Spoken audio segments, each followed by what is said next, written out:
Hi, this is Letitia for discussion one, week one, going over the strategic planning and project um, setup.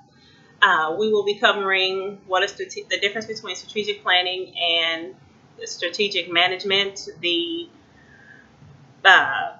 why strategic planning is needed, the components of a strategic management process, responsibilities of a strategic manager, and reasons why strategic plans fail.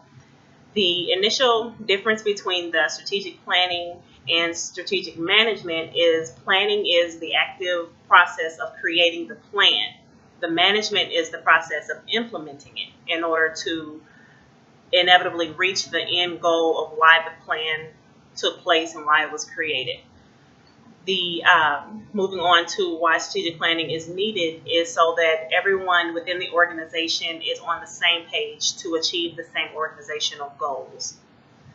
The strategic management process, there are several different ways, but in essence, it is to clarify a vision so that the company is fully on they know what they're working for, why they are in business. If it's to make money, the plan is to achieve the most revenue that there possibly is. If it is to benefit the community, the end result is to have a measurable goal that can be measured by the end of the term in which you have set forth in this plan.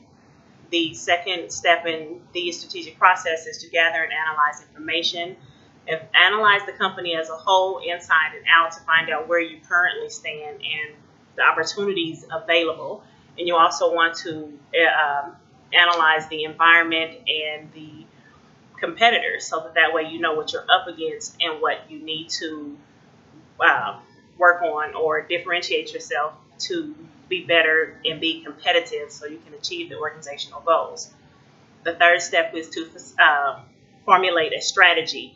This is where you analyze the gathered information in order to know what resources you currently have and to gather the resources that you will need. The fourth step is actually to implement the strategy. Assign tasks, develop and go with updating software in order to just make modifications in order to implement it and to go forth with it. The final step, which is the fifth step, is to evaluate and control, which is to monitor the implemented plan and make changes as needed so that way by the time the end goal, maybe a year or two, can actually be achieved. And evaluation and control is an ongoing process so that way you can fine-tune what needs to be fine-tuned.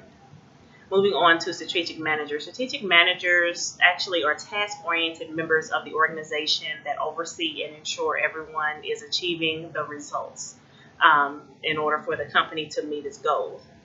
The top reason I believe the strategic plans fail to be operational is due to lack of follow-through. Many companies are smaller companies and they want to have a strategic plan, but due to different constraints are unable to actually. They may start a plan, but don't follow through with the different steps and the processes in order to be operational and then achieve the actual end result, which is the goal that what they were achieving or looking to achieve. And I have all of this in my executive summaries. Thank you very much for listening to me. Have a great evening.